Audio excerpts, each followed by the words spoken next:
નમસ્કાર મિત્રો, ડીઆર ન્યૂઝમાં આપનું સ્વાગત છે. હું દિનેશસિંહ રાઠોડ. આજે આપણે જોઈશું મુખ્યમંત્રી ભૂપેન્દ્ર પટેલે ધંધુકા ખાતે રાષ્ટ્રીય શાયર શ્રી ઝવેરચંદ મેઘાણી મ્યુઝિયમનું લોકાર્પણ કર્યું.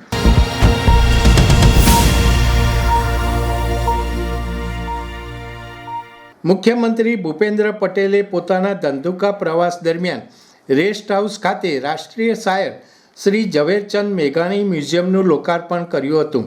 આ તકે પ્રવાસન મંત્રી મુરુભાઈ બેરા પણ ઉપસ્થિત રહ્યા હતા. મુખ્યમંત્રી ભૂપેન્દ્ર પટેલે શ્રી ઝવેરચંદ મેઘાણીને પુષ્પાંજલિ અર્પણ કરી નમન કર્યા હતા.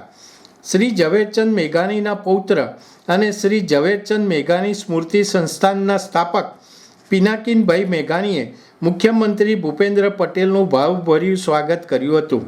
મુખ્યમંત્રી ભૂપેન્દ્ર પટેલે અહીં રાષ્ટ્રીય શાયર શ્રી ઝવેરચંદ મેઘાણીના પ્રેરણાદાયી જીવન, સાહિત્ય, લોકસાહિત્ય તેમજ આઝાદીની લડાઈમાં તેમનું પ્રદર્શનને નિહાળ્યું હતું. આ ઉપરાંત મુખ્યમંત્રીએ કલાત્મક પ્રતિમાઓ તથા દુર્લભ તસવીરોનું પ્રદર્શન પણ નિહાળ્યું હતું.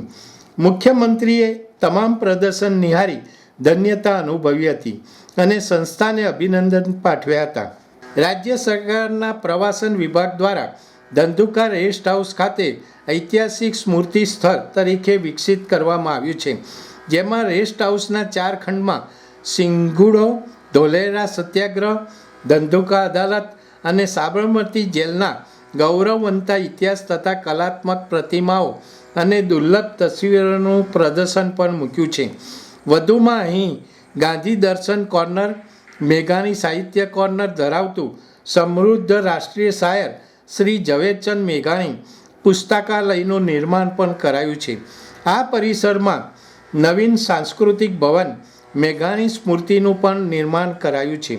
આ પ્રસંગે સાંસદ ચંદુભાઈ સિહોરા, પૂર્વ મંત્રી ભૂપેન્દ્રસિંહ ચુડાસમા, ધારાસભ્ય કારુભાઈ ડાભી, પૂર્વ ધારાસભ્ય ભરત પંડ્યા, ઉત્તર ગુજરાત વીજ કંપની લિમિટેડના મેનેજિંગ ડિરેક્ટર અરુણ મહેશબાબુ, અમદાવાદ જિલ્લા કલેક્ટર સુશ્રી પ્રવીણા ડીકે, જિલ્લા વિકાસ અધિકારી વિદેહ ખરે, લોકગાયક અભયસિંહ રાઠોડ સહિતના મહાનુભાવો ઉપસ્થિત રહ્યા હતા.